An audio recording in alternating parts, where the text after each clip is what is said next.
the trailblazing author of the Addie series. She took on the challenge of writing a story about a girl around my same age then who had survived the horrors of slavery.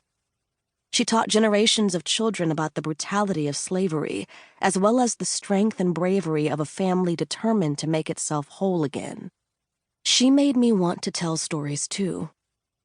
A while ago, when I first considered writing this book, I had the chance to talk to Connie Porter on the phone. It was thrilling to speak to a writer who wrote books that I loved so much when I was little. Did she know, I wanted to ask, how important her books were to generations of girls? But before we hung up, Miss Porter said, "Maybe one day, 30 years from now, a girl who read your book will call to tell you she's a writer now. And you know what? I hope to hear from you then." Brit Bennett. Special thanks to the advisors for Claudie's story: Keisha N. Blaine, Marcia Chatelain, Spencer R. Crew, Evelyn Brooks Higginbotham, and Shannon King.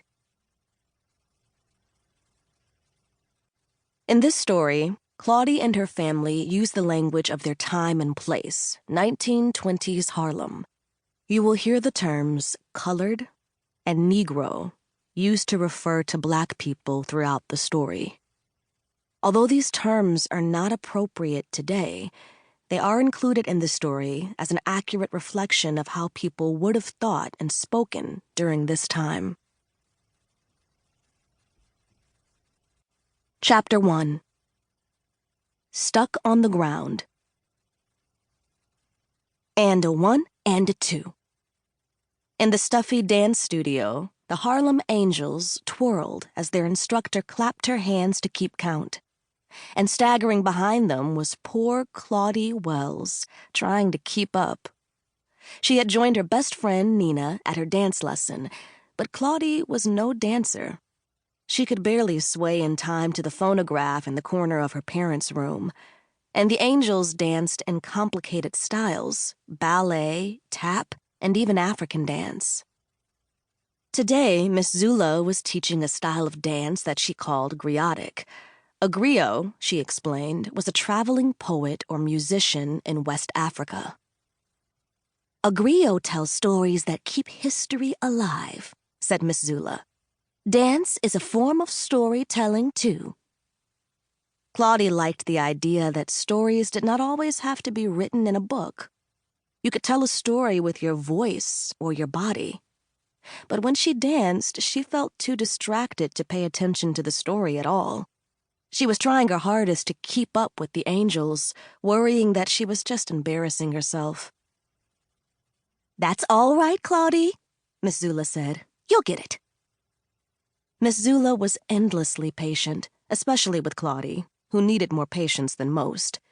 There was no such thing as a bad dancer, Miss Zula always said, only an unskilled one. And you could always learn a skill if you practiced enough. Still, Claudie thought she would never be able to dance like Nina. Near the end of class, Claudie sat on the floor beside the other girls while Nina rehearsed her solo. As Nina lifted and leaped, Claudie held her breath. She was amazed each time she watched Nina glide through the air, floating on top of the music. But even as Claudie applauded, she felt a little sad. She hadn't been born with any talent, really. In fact, she didn't think that there was anything special about herself at all. Nothing, at least, that would inspire a crowd to cheer and applaud. There seemed to her to be two types of people in the world: those who flew in the air, and those, like herself, who remained stuck on the ground. After dance class, Claudie hopped on her scooter to meet her father at Angelo's Bakery, where he worked. On any ordinary summer afternoon, she would have felt happy as she zipped along the sidewalk. She loved Harlem in the summertime. She loved riding past ladies in bright dresses, children playing marbles in front of their stoops, a street magician dazzling a small crowd with a card trick on the corner. She loved the rush of air as she zigged and zagged around parked cars and carts, past stores.